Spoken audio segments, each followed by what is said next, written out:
আসসালামু আলাইকুম এভরিওয়ান। আজকে আমরা খুবই ইম্পর্টেন্ট ম্যাথ অর্থাৎ নবম ও দশম শ্রেণীর ত্রিকোণমিতি 9.2 এর মোস্ট ইম্পর্টেন্ট একটা সৃজনশীল, সেটা হচ্ছে বোর্ডের প্রশ্নে বারবার আসে এই টাইপের, যে 29 নম্বর সৃজনশীলটা করাবো। 29 নম্বর সৃজনশীল যারা পারবে তারা হচ্ছে বোর্ডের প্রশ্নে ম্যাক্সিমাম তোমরা পারবে। ঠিক আছে, চলো কথা না বলিয়ে শুরু করা যাক এবং ভিডিওটি ফার্স্ট টু লাস্ট দেখবেন, তাহলে অনেক কিছু শিখতে পারবেন। চলো শুরু করা যাক। প্রথমে 29 নম্বর ম্যাথটা কি বলছে, যে প্রদত্ত চিত্রের আলোকে, প্রদত্ত চিত্র হচ্ছে এটা, যে এ বি সি হচ্ছে একটা কি সমকোণী ত্রিভুজ। তার মানে আমার সমকোণী ত্রিভুজের ক্ষেত্রে বি হচ্ছে লম্ব, বিসি হচ্ছে ভূমি, এসি হচ্ছে অতিভুজ। সো এইটা আমরা কিভাবে শিওর বলতে পারলাম, যখন আমরা ধরবো সি কিউকে, যখন আমরা থিটা ধরবো তখন হচ্ছে লম্ব হচ্ছে ঠিক তার বিপরীতটা এ বি লম্ব, বিসি ভূমি। আর যখন হচ্ছে আমরা এইটাকে থিটা ধরবো তখন ঠিক তার বিপরীতটা হচ্ছে কি লম্ব, আর এটার সাথেটা হচ্ছে ভূমি। এটা হচ্ছে সম্পূর্ণ ডিপেন্ড করে কার উপর, থিটা, থিটা এর উপর। ঠিক আছে, থিটা এর সাপেক্ষে যখন আমরা ধরবো সম্পূর্ণটা ডিপেন্ড করবে থিটা এর উপর। থিটা যদি এইটা হয় তাহলে লম্ব হবে এইটা, থিটা যদি এ হয় তাহলে লম্ব হবে এইটা। রাইট, এটা আমরা করবো।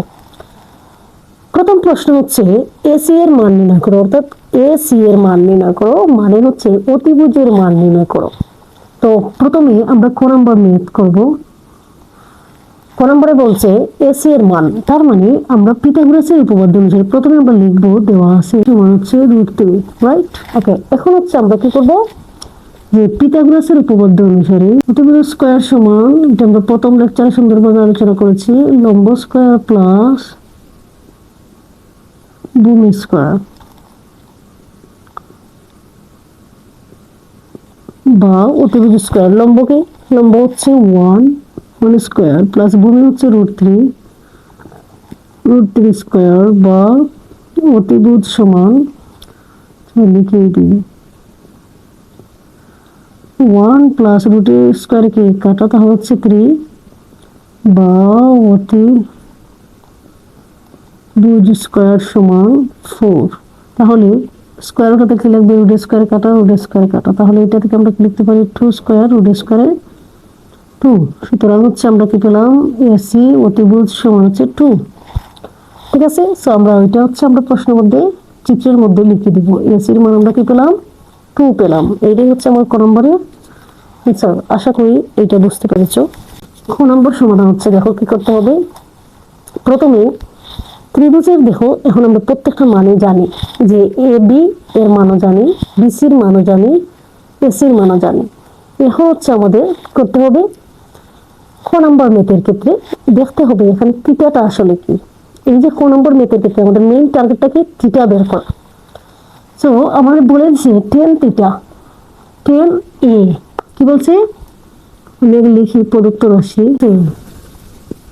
টেন এ প্লাস টেন সি, এই বিষয়টা বুঝতে হবে। টেন এ অর্থাৎ হচ্ছে এখানে থিটাটা আসলে কি এ, এটারে কি ধরছে থিটা, এখানে হচ্ছে টেন সি, সিটারে কি ধরছে থিটা ধরছে। তার মানে এ কোণটা হচ্ছে এখন আমাদের থিটা, তাহলে এ কোণের সাপেক্ষে, এ কোণের সাপেক্ষে এখানে লম্ব হচ্ছে ওইটা, কারণ আমরা জানি কোণের ঠিক বিপরীত বাহুটা হচ্ছে কি লম্ব, আর কোণের সাথে যে ছোটটা থাকে সেটা হচ্ছে ভূমি, আর কোণের সাথে যেটা বড় বাহু থাকে সেটা হচ্ছে অতিভুজ। তার মানে আমাদের এ কোণের সাপেক্ষে লম্বটা হচ্ছে কত, আমরা জানি টেন থিটা মানে কি লম্ব বাই ভূমি, অর্থাৎ টেন মনে রাখার ক্ষেত্রে আমার প্রথম লেকচারে বলেছি টেরা লম্বাভূত, অর্থাৎ টেন থিটার সূত্রটা কি, ত্রিভুজের ক্ষেত্রে টেন থিটার সূত্র কি লম্ব বাই ভূমি। তো এ কোণের সাপেক্ষে লম্বটা হচ্ছে সি বাই এ বি, অর্থাৎ হচ্ছে টেন এ কোণের সাপেক্ষে বিসি হচ্ছে লম্ব, তার মানে লম্ব বাই ভূমি লিখবো, অর্থাৎ বিসি বাই এ বি, অর্থাৎ লম্ব বাই ভূমি। ঠিক আছে, তো বিসি বাই এ বি, ঠিক আছে, অর্থাৎ লম্ব বাই ভূমি। এটা হচ্ছে এ কোণের সাপেক্ষে। এখন আমরা করব সি কোণের সাপেক্ষে। সি কোণের সাপেক্ষে হচ্ছে ঠিক তার বিপরীত বাহুটা কি লম্ব, তার মানে টেন থিটা আমরা যেহেতু জানি লম্ব বাই ভূমি, সি কোণের সাপেক্ষে লম্ব হচ্ছে এবি আর বিসি হচ্ছে কি ভূমি। ওকে, আশা করি এই জিনিসটা ক্লিয়ার। আমরা আবার বলি, যে প্রথমে হচ্ছে আমাদেরকে দেখতে হবে এখানে থিটাটা আসলে কি। থিটা যেহেতু এখানে এ, তো এ কোণের সাপেক্ষে ঠিক বিপরীতটা হচ্ছে কি লম্ব, তার মানে বিসি হচ্ছে লম্ব, আর এ কোণের সাপেক্ষে এবি হচ্ছে কি ভূমি, রাইট। এর সাপেক্ষে ঠিক তার বিপরীতটা হচ্ছে কি লম্ব, তার মানে এবি হচ্ছে লম্ব, আর এর সাথে যেটা থাকবে ছোট যেটা থাকবে সেটা হচ্ছে ভূমি। এ কোণের সাপেক্ষে বিসি হচ্ছে ভূমি। এখন আমরা কি করবো, যার যার মান বসাবো। বিসি এর মানটা কি তাহলে দেখো তো, বিসি এর মানটা হচ্ছে √3 আর এবির মানটা কি 1। এবির মানটা হচ্ছে 1, বিসির মানটা হচ্ছে √3। সো একটু আগে আমরা বলেছিলাম, মানে এই যে প্রথম এই মেথগুলোতে আমরা বলেছিলাম যোগ বিয়োগ থাকলে হচ্ছে আমাদের কি করতে হয়, লসাগু নিতে হয়, আর গুণক থাকলে আমাদের কি করতে হয় দেখবো কোনোভাবে কাটাকাটি যায় কিনা, ঠিক আছে। তো যেহেতু এখানে যোগ আছে তার মানে কি যাবে, কি যাবে লসাগু করতে হবে। 3 কে লেখা লাগবে, এর যে 1 কে লেখা লাগবে, নিচে কোনো কিছু নাই মানে তো কি আছে 1 আছে, তো 1 আমাদের আর লেখার প্রয়োজন নেই। তার মানে আমি এটা লিখতে পারি নিচের নাই মানে তো কি আছে 1 আছে, এটা আমরা জানি, তো 1 কি লেখা লাগবে না। তো এখন তো লসাগু, ওকে, লেখা আছে কোনো সংখ্যা মানে কি যেটা আছে ওইটাই থাকবে। আর ওইটাইটা কি বলছিলাম গুণ হলে, অর্থাৎ গুণ মানে কি √3, তার মানে আমরা দুইটা বর্গমূল সংখ্যার সমান আমরা কি বলছিলাম একটা পূর্ণ সংখ্যা, ঠিক আছে। তার মানে দুইটা বর্গমূল অর্থাৎ হচ্ছে √3 এটা সরাসরি গুণ না, √3 প্লাস এটা যদি ভাগ করি 1 1 তাহলে আমরা কি লিখতে পারি দুইটা √3 মানে কি একটা 3, আলটিমেটলি আমাদের দাঁড়ালো 4/√3। এটাই হচ্ছে কি আমাদের খ নম্বরের আনসার। আশা করি বুঝতে পেরেছো, না বুঝলে আমার ভিডিওটি বারবার হচ্ছে টেনে টেনে দেখবা, তাহলে হচ্ছে আশা করি বুঝতে পারবা, ঠিক আছে। তো এটাই হচ্ছে 4/√3 হচ্ছে আমার খ নম্বরের আনসার। খ হতে পাই, খ হতে কি পাইছে ওইটা লিখতে হবে, খ হতে পাই, অর্থাৎ আমরা খ হতে কি পাইছিলাম যে আমাদের মেইন টার্গেটটা কি, গ্রোথ কি বলছে এক্স ও ওয়াই এর মান বের করতে হবে, ঠিক আছে না। তো আমরা দেখবো যে এক্স ও ওয়াই সি কোণেও রয়েছে, আবার এ কোণেও কি রয়েছে এক্স ও ওয়াই, তার মানে আমার সি কোণও ধরতে হবে এ কোণও ধরতে হবে। তখন আমরা কি দিয়েছি যে 10A 10C, অর্থাৎ এ কোণও পাইছি সি কোণও পাইছি, তো আমরা খ নম্বর দিয়েই করে নিব। তো খ নম্বরে হচ্ছে আমরা একসাথে যোগ করছিলাম, সেটা হচ্ছে তারা প্রশ্নের মধ্যে বলে দিছিল, কিন্তু গ নম্বরের ক্ষেত্রে আমরা আলাদা আলাদা করে করব। সেটা কিভাবে, যে 10A এর ক্ষেত্রে 10A এর সাপেক্ষে আমরা কি লিখতে পারি, যেটা আমরা আগে লিখেছিলাম 10A কোণের সাপেক্ষে, এ কোণের সাপেক্ষে লম্বটা হচ্ছে বিপরীতটা অর্থাৎ বিসি, আর ভূমিটা হচ্ছে কি এবি।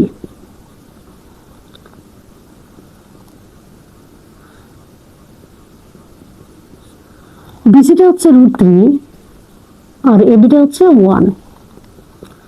তার মানে আমরা এখন দেখো তো এ সমান আমরা কি লিখতে পারি, এ এর মান তারা একটা বলে দিছে এক্স প্লাস ওয়াই, তো এর জায়গায় আমরা কি বসাইতে পারি এক্স প্লাস ওয়াই, ক্লিয়ার। তো 1 কে দেওয়া লাগবে না, নিচে তো নাই মানে কি আছে 1 আছে, ওকে, তো 1 আর দেওয়া লাগবে না। এখন দেখো আমরা কি করতে পারি, ওই যে আমরা 18 19 নম্বর ম্যাথ করে দিয়েছিলাম, ওই লেকচারটা যারা দেখেছো অবশ্যই এখন পারবা। 10 কত ডিগ্রি মান √3 দেখো তো, 10 60 ডিগ্রি মান হচ্ছে কি √3, অর্থাৎ আমরা লিখবো 10 60 ডিগ্রি।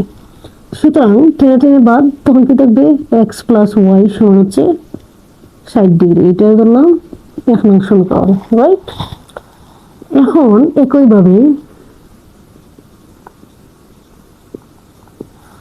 আমরা সবসময় হচ্ছে এক্স ও ওয়াই এর মান যদি আমাদের চায়, বা এ বি এর মান এক্স ও এর মান যেহেতু কিছুর মান আমাদের চাইবে এই টাইপের ম্যাথের ক্ষেত্রে, তখন হচ্ছে আমাদের কি করতে হবে 10 বের করতে হবে, অর্থাৎ অনুপাতটাকে ধরতে হবে 10, অর্থাৎ হচ্ছে যাই ধরি না কেন আমরা অনুপাত একই ধরতে হবে, 10 ধরলে 10 দুটাই 10 ধরতে হবে, যদি আমরা cos ধরি cos দুটাই ধরতে হবে, sin ধরলে sin দুটাই ধরতে হবে, মানে যে অনুপাতটাই ধরি না কেন দুইভাবে হচ্ছে কিনা একই অনুপাত ধরতে হবে, ঠিক আছে। তার মানে এখানে ধরলাম 10A, কেন এ ধরলাম কারণ এখানে এক্স আর ওয়াই রয়েছে। এখন কাকে ধরবো, সি কে ধরবো, অর্থাৎ যেহেতু এখানে 10 ধরছি তার মানে এখানে কি ধরতে হবে 10, ঠিক আছে 10C, যেহেতু সি কোণের মধ্যে এক্স আর ওয়াই আছে, টোটাল 10 সিকোণ। সিকোণের সাপেক্ষে এখন আমরা বলো তো লম্ব আর ভূমিকে, কারণ 10 সমান আমরা কি জানি লম্ব বাই ভূমি। লম্বটা হচ্ছে এবি, ভূমিটা হচ্ছে বিসি। সেম একই প্রসেস, এ হচ্ছে এবি এর মান হচ্ছে 1 আর বিসি এর মান হচ্ছে √3। এখন আমরা বলতো 10 কত ডিগ্রির মান হচ্ছে 1/√3, 10 কত ডিগ্রির মান √3, 30 ডিগ্রির মান 1/√3।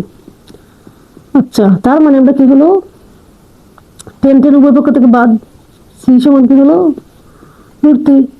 সি এর মান কত দেখতো, সি এর সাথে কত আছে x - y = √3। এটা বললাম 2 নং সমীকরণ। আশা করি এটা ক্লিয়ার। ওকে, এখন আমরা 1 নং যোগ হচ্ছে 2 নং। 1 নংটা হচ্ছে x + y = হচ্ছে 60 ডিগ্রি, আর 2 নংটা হচ্ছে x - y = 30 ডিগ্রি। যোগ করব, ঠিক আছে না? তো যোগ, ওই যে প্লাস y আর মাইনাস y কি কাটা, তাহলে কি দেখলো 2x = 60 আর 30 কত 90 ডিগ্রি, বা 2 আছে এই পাশে গুণ, ওই পাশে গেলে কি হবে ভাগ হবে। সুতরাং x এর মান কি হলো 90 কে 2 দ্বারা ভাগ করলে হচ্ছে 45 ডিগ্রি। এখন দেখো আমরা 19 নম্বরের মতো আমরা হচ্ছে x এর মানটা পেয়ে গেলাম। এখন x এর মান আমরা যে কোনো সমীকরণে যদি বসাই তাহলে হচ্ছে আমরা কি পাবো, y এর মানটা পেয়ে যাব। তার মানে আমি কি বলছিলাম যে সব সময় হচ্ছে আমরা প্লাসটারে নিয়ে কাজ করব, তাহলে সহজে আনসারটা করতে পারবো। এখন আমরা লিখব x এর মান 1 নং সমীকরণে বসিয়ে পাই। 1 নং সমীকরণটা কি ছিল বলতো, x + y = 60 ডিগ্রি। x এর মানটা আমরা কত পাইছি 45, x এর জায়গায় আমরা 45 ডিগ্রি দিয়ে দিব, প্লাস y = 60 ডিগ্রি। সুতরাং y = এই যে 45, এটা প্লাস আছে, ওই পাশে গেলে কি হবে মাইনাস হবে, ঠিক আছে না? তো 60 থেকে 45 চলে গেলে হচ্ছে 15 ডিগ্রি। সুতরাং আমরা আলটিমেটলি কি পেলাম x y, x এর মান কত পাইছিলাম 45 ডিগ্রি, আর y এর মান কত পাইছি 15 ডিগ্রি। এটাই হচ্ছে কি আমার আনসার। আমরা তো বলছি কি x আর y এর মান বের করো, x আর y এর মান আমরা বের করে নিলাম। সুন্দর করে নোট করবো। এতক্ষণ ধৈর্য ধরে যারা আমার ভিডিও দেখছিলে তোমাদেরকে অনেক অনেক ধন্যবাদ। আর এই ভিডিওটা সুন্দরভাবে দেখবা, বারবার দেখবা, তা হচ্ছে এই ম্যাথটা পারবা। এই ম্যাথটা কিন্তু খুবই ইম্পর্টেন্ট। ওকে, দেখা হবে নেক্সট কোনো ভিডিওতে। তার পর্যন্ত ভালো থাকো, সুস্থ থাকো, আল্লাহ হাফেজ।